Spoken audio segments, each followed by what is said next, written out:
ओम हनुमते नमः। आप सभी का स्वागत है मेरे YouTube चैनल अनकाबे स्टोरी में। आज मंगलवार को सुनिए हनुमान जी की कथा। एक नगर में एक वृद्धा रहती थी। उसका एक ही पुत्र था। उस वृद्धा की हनुमान जी पर बहुत गहरी आस्था थी। वह हर मंगलवार का व्रत रखती थी और हनुमान जी की पूजा आराधना करती थी। एक बार हनुमान जी ने अपनी भक्ति ने उस वृद्ध महिला की श्राद्ध का परीक्षण करने का विचार किया। हनुमान जी साधु का वेश धारण कर वृद्धा के घर गए और पुकारने लगे कि है कोई हनुमान भक्त जो हमारी इच्छा पूर्ण करे। तब आवाज़ उस वृद्धा के कान में पड़ी। पुकार सुनकर वृद्धा जल्दी से बाहर आई और साधु को प्रणाम कर बोली, आज्ञा महाराज। हनुमान वेशधारी साधु बोले, मैं भूखा हूँ, भोजन करूँगा, तुम थोड़ी सी जमीन लीप दो। वृद्धा दुविधा में पड़ गई, अतः हाथ जोड़कर बोली, महाराज, लीपने और मिट्टी खोदने के अतिरिक्त आप कोई दूसरी आज्ञा दें, मैं अवश्य पूर्ण करूँगी। साधु ने 3 बार प्रतिज्ञा कराने के बाद कहा, तू अपने बेटे को बुला, मैं उसकी पीठ पर आग जलाकर भोजन बनाऊंगा। यह सुनकर वृद्धा घबरा गई, परंतु वह प्रतिज्ञाबद्ध थी। उसने अपने पुत्र को बुलाकर साधु को सौंप दिया। साधु वेशधारी हनुमान जी ने वृद्धा के हाथों से ही उसके पुत्र को पेट के बल लेटाया और उसकी पीठ पर आग लगवा दी। आग जलाकर दुखी मन से वृद्धा अपने घर में चली गई। इधर भोजन बनाकर साधु ने वृद्धा को बुलाकर कहा कि उनका भोजन बन गया है, तुम अपने पुत्र को पुकारो ताकि वह भी आकर भोग लगा ले। इस पर वृद्धा बोली, उसका नाम लेकर मुझे और कष्ट ना दे। लेकिन जब साधु महाराज नहीं माने तो वृद्धा ने अपने पुत्र को आवाज़ लगाई। वह अपनी माँ के पास आ गया और अपने पुत्र को जीवित देखकर वृद्धा को बहुत आश्चर्य हुआ और साधु के चरणों में गिर पड़ी। तब हनुमान जी अपने वास्तविक रूप में प्रकट हुए और वृद्धा को भक्ति का आशीर्वाद दिया। तो प्रेम से बोले, शंकर भगवान की जय हो, बजरंगबली की जय।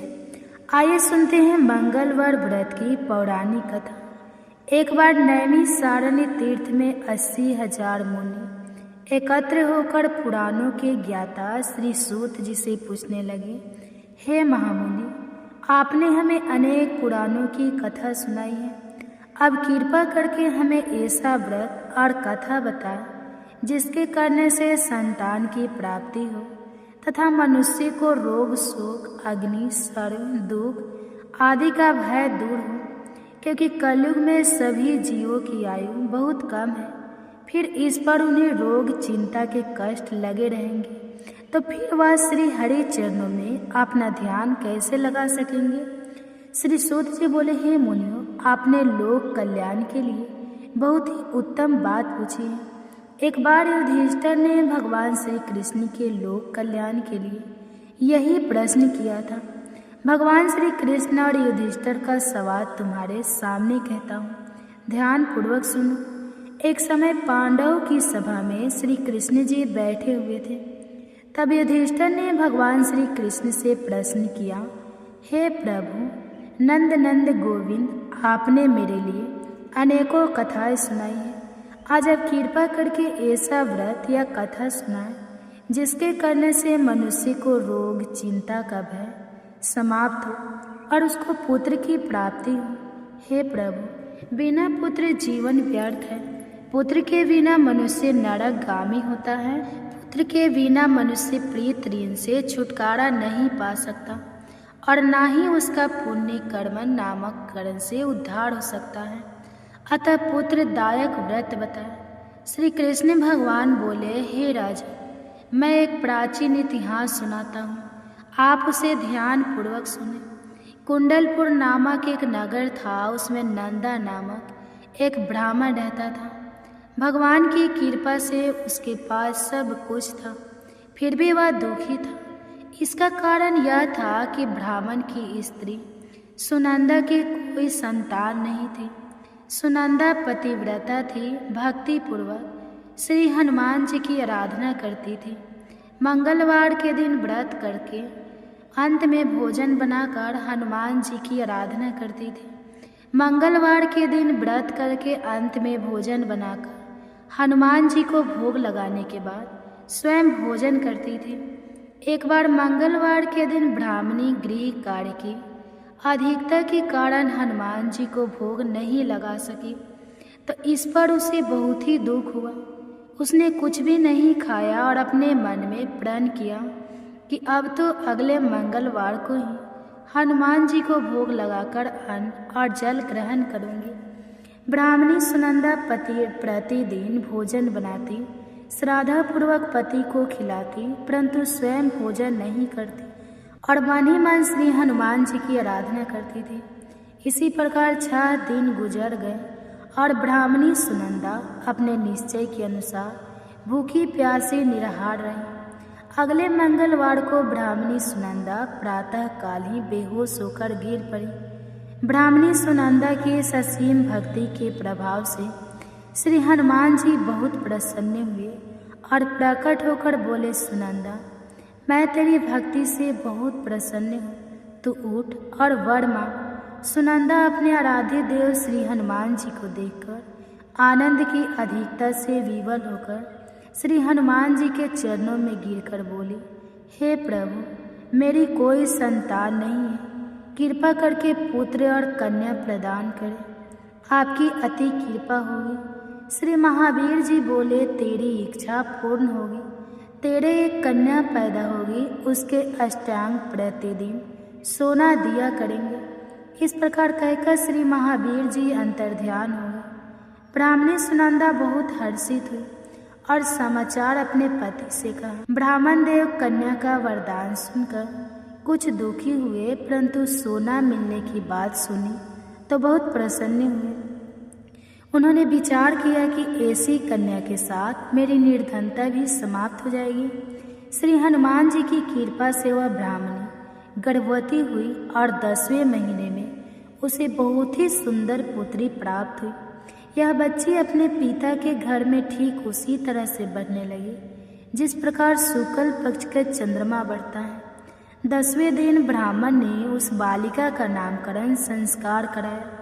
उसके कुल पुरोहित ने उस बालिका का नाम रत्नावली रखा, क्योंकि यह कन्या सोना प्रदान किया करती थी। इस कन्या ने पूर्व जन्म में बड़े ही विधान से मंगल देव का व्रत किया था। रत्नावली का अष्टांग बहुत सा सोना देता था। उस सोने से नंदा ब्राह्मण बहुत ही धनवान हो गया। अब ब्राह्मणी सुनंदा भी बहुत अभिमान करने लगी थी। समय बीतता रहा। अब रत्नावली 10 वर्ष की हो चुकी थी। एक दिन जब नंदा ब्राह्मण प्रसन्नचित था, तब सुनंदा ने अपने पति से कहा, मेरी पुत्री रत्नावली विवाह के योग्य हो गई है, इसलिए आप कोई सुंदर और योग्य वर देकर विवाह कर दें। यह सुनकर ब्राह्मण बोला, अभी तो रत्नावली बहुत छोटी है। तब ब्राह्मणी बोली, शास्त्रों की आज्ञा है कि कन्या 8वें वर्ष में गौरी, 9वें वर्ष रोहिणी, 10वें वर्ष में कन्या, इसके पश्चाताप राजसौला हो जाती है। गौरी के दान से पाताल लोक की प्राप्ति होती है, रोहिणी के दान से वैकुंठ लोक की प्राप्ति होती है, कन्या के दान से इंद्र लोक में सुखों की प्राप्ति होती है। अगर हे पतिदेव राजसौला का दान किया जाता है तो घोर नरक की प्राप्ति होती है। इस पर ब्राह्मण बोला, अभी तो रत्नावली मात्र 10 ही वर्ष की है और मैंने तो 16-16 साल की कन्याओं के विवाह कराए हैं, अभी जल्दी ही क्या है। तब ब्राह्मणी नंदा बोली, आप तो लोभ अधिक हो गया है। लगता है अगर 11वें वर्ष में विवाह नहीं होता तो उसमें मासिक धर्म के रक्त का पीता और बड़े भाई को पान करना पड़ता है। शास्त्रों में कहा गया है कि माता पिता और बड़ा भाई राजसौला कन्या को देखते हैं तो वह अवश्य ही नरकगामी होते हैं। तब ब्राह्मण बोला, अच्छी बात है, कल मैं अवश्य ही योग्य वर की तलाश में अपना दूत भेजूंगा। दूसरे दिन ब्राह्मण ने अपने दूत को बुलाया और आज्ञा दी कि जैसी सुंदर मेरी कन्या है वैसा ही सुंदर वर उसके लिए तलाश करो। दूत अपने स्वामी की आज्ञा पाकर निकल पड़ा। पंप नगरी में उसने एक सुंदर लड़के को देखा। यह बालक एक ब्राह्मण परिवार का बहुत गुणवान पुत्र था। इसका नाम सोमेश्वर था। दूत ने इस सुंदर और गुणवान ब्राह्मण पुत्र के बारे में अपने स्वामी को पूर्ण विवरण दिया। ब्राह्मण नंदा को भी सोमेश्वर अच्छा लगा और फिर एक शुभ मुहूर्त में विधि पूर्वक कन्यादान करके ब्राह्मण संतुष्ट हुए। परंतु ब्राह्मण के मन में तो लोभ समाया हुआ था। उसने कन्यादान तो कर दिया था, पर वह बहुत ही खीन था। उसने विचार किया कि रत्नावली तो अब चली जाएगी और मुझे इससे जो सोना मिलता था वह अब मिलेगा नहीं। मेरे पास जो धन था कुछ तो इसके विवाह में खर्च हो गया और जो शेष बचा है वह भी कुछ दिनों के बाद समाप्त हो जाएगा। मैंने तो इसका विवाह करके बहुत बड़ी भूल कर दी। अब कोई ऐसा उपाय हो कि रत्नावली मेरे घर में ही बनी रहे, अपनी ससुराल ना जाए। लोभ रूपी राक्षस ब्राह्मण के मस्तिष्क पर छाता जा रहा था। रात भर अपनी सैया पर बेचैनी से करवटें बदलते बदलते उसने एक बहुत ही क्रूर निर्णय लिया। उसने विचार किया कि जब रत्नावली को उसका पति सोमेश्वर अपने घर के लिए जाएगा तो वह मार्ग में छिपकर सोमेश्वर का वध कर देगा और अपनी लड़की को अपने घर ले जाएगा, जिससे नियमित रूप से उसे सोना भी मिलता रहेगा और समाज का कोई मनुष्य उसे दोष भी नहीं दे सकेगा। जब अगले दिन सुबह हुई तो नंदा और सुनंदा ने अपनी जमाई तथा लड़की को बहुत सारा धन देकर विदा किया। सोमेश्वर अपनी पत्नी रत्नावली को लेकर ससुराल से अपने घर की तरफ चल दिया। ब्राह्मण नंदा महालोभ के वशीभूत होकर अपनी मति खो चुका था। पाप पुण्य उसे विचार नहीं रहा था।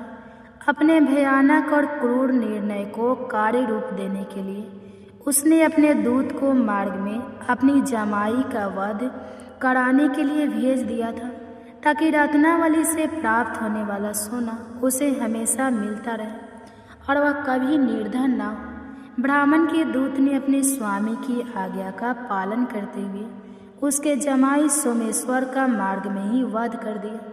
समाचार प्राप्त कर ब्राह्मण नंदा मार्ग में पहुंचा और रोती हुई अपनी पुत्री रत्नावली से बोला, हे पुत्री, मार्ग में लुटेरों ने पति का वध कर दिया है। भगवान की इच्छा के किसी का वश नहीं चलता है।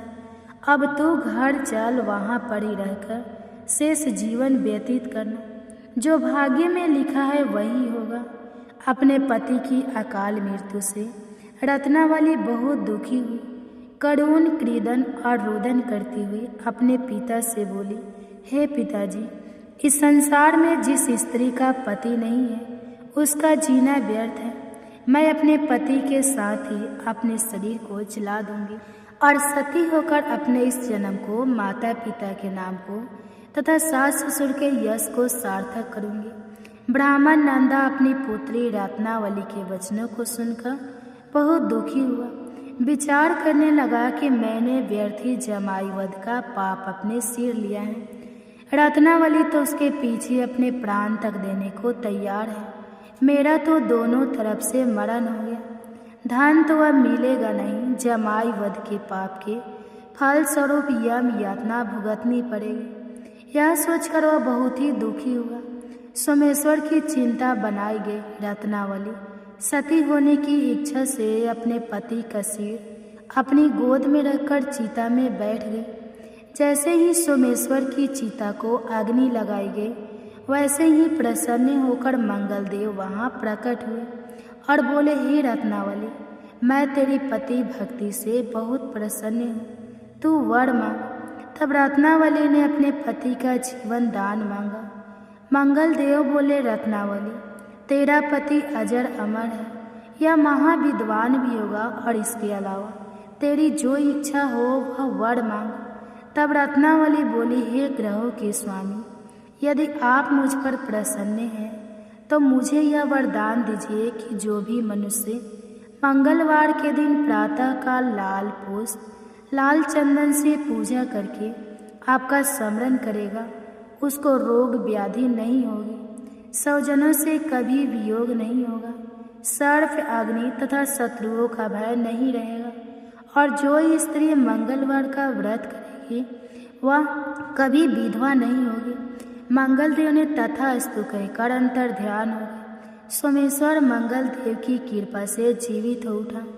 रत्नावली अपने पति को पुनः प्राप्त कर बहुत प्रसन्न हुई और मंगलदेव का व्रत प्रत्येक मंगलवार को करके व्रतराज और मंगलदेव की कृपा से इस लोक में सुख ऐश्वर्य को भोगते हुए अंत में अपने पति के साथ स्वर्ग लोक को गए। प्रेम से बोलिए जय श्री हनुमान। आप सुनिए ऋण मोचक मंगल स्तोत्र पाठ का हिंदी अनुवाद।